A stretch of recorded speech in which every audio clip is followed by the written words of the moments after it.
Hey everybody, welcome back. My name is Abby. I'm with Fitness is Medicine. Today we're going to do another great strength training workout that you can do in your home with minimal equipment, minimal space, and a great full body strength training circuit workout.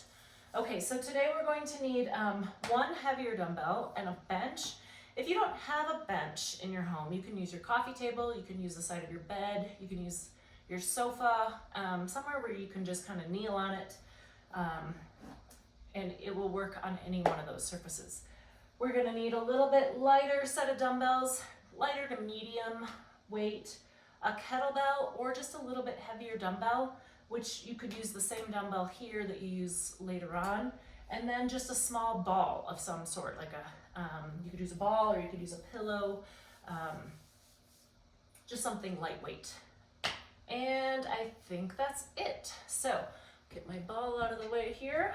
We're gonna do a one arm row to start. So remember to come into these workouts warmed up and ready to move. 5 to 10 minutes of a cardio workout just to get your heart rate up a little bit, your muscles and joints warmed up and ready for movement, and your mindset ready for movement. Okay, so we're gonna do a one arm row. So you're gonna put the same side, hand and knee, on the bench or the bed or sofa, whatever you're using. Now importantly, bring those shoulders down away from your ears, flatten your back. It's common to kind of be here, so flatten that back, kind of stick your rear out. We're going to use this weight, drive your elbow up. You're going to think about squeezing that shoulder blade towards your spine.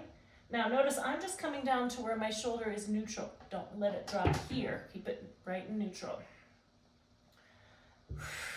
5, keep that tummy tight here. 6, 7, 8, 9, keep breathing, keep your head in neutral, and 10. Now, if you're on a bench, you can just switch sides, otherwise turn around and do the other side here. Keep your back flat. Take a breath before you start, breathe out as you pull up. 1, 2. Now lower it slowly as well. That eccentric motion is just as or more important for strengthening. 5, 6, 7, tummy tight, neck in neutral, and 10. Good, all right. Now I'm gonna get my bench out of my way here for the other ones. You can leave your bench, depends on what you have for space in your home. I need to move this out of the way. Okay. Next, we're going to do a kettle squat. Now, if you don't have a kettlebell, you can use that same weight we were just using for your rows. Remember to pick them up and set them down with good form, shoulders back.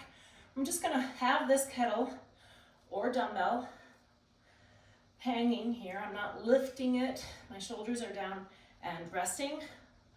And I'm gonna sit back into my heels and drop it down towards the floor. So you're sitting your hips back, almost like you're gonna sit down into a chair. Keep your knees over your ankles. Now, as you come up, squeeze those glutes. 5, if you can't get down that far, that's okay. If you can only come to here, that's okay. You're still working the same muscles. 6, breathe.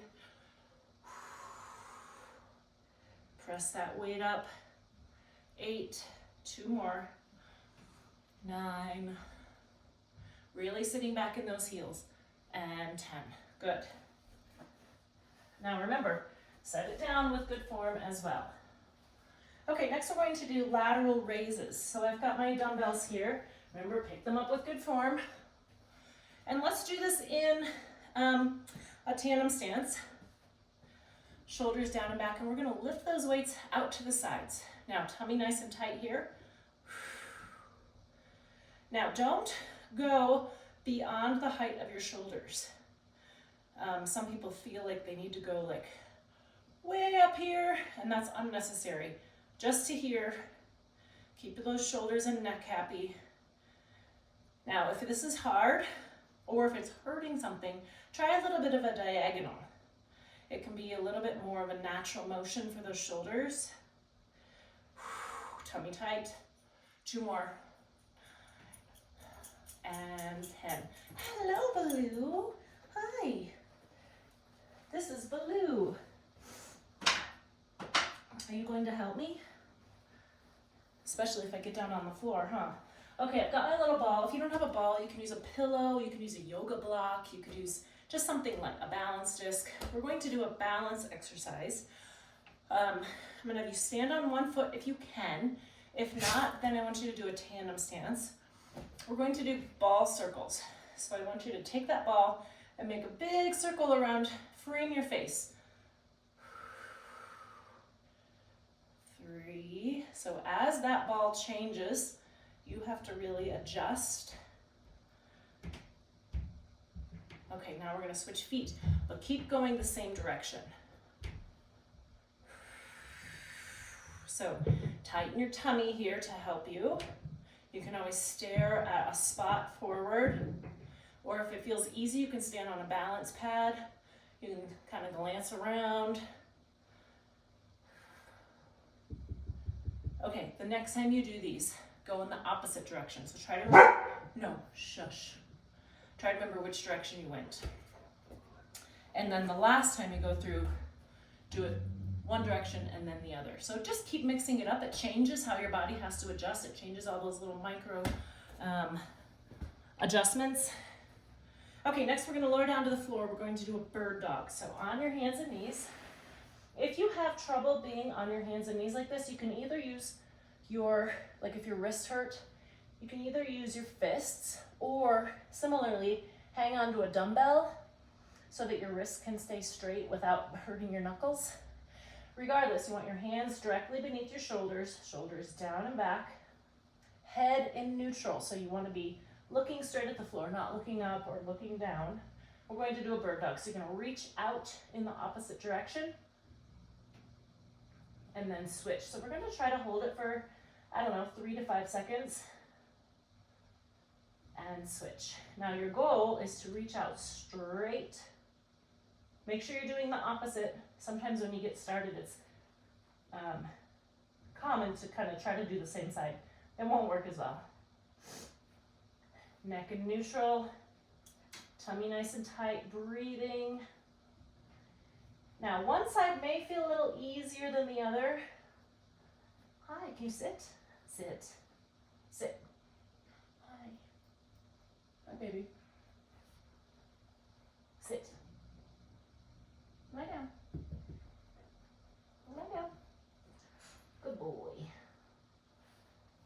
Now, if you've got animals at home, you know they love to get down and exercise with you, right? They think you're on the floor for them. And that can be an extra challenge. Pet them while you're doing this.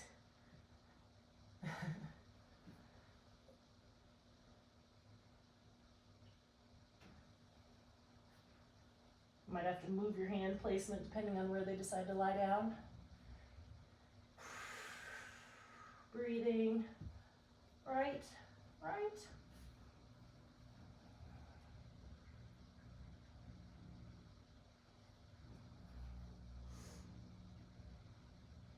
Let's do one more on each side.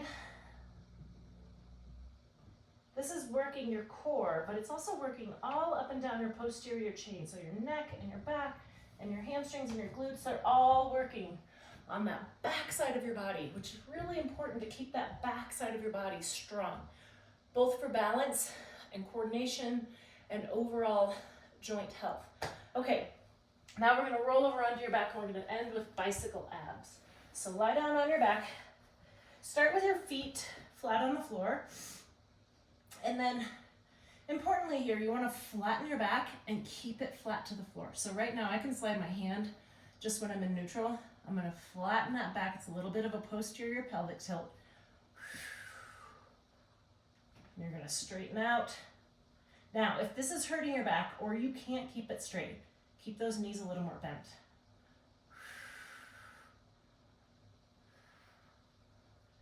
Keep that back flat, keep breathing, don't hold your breath.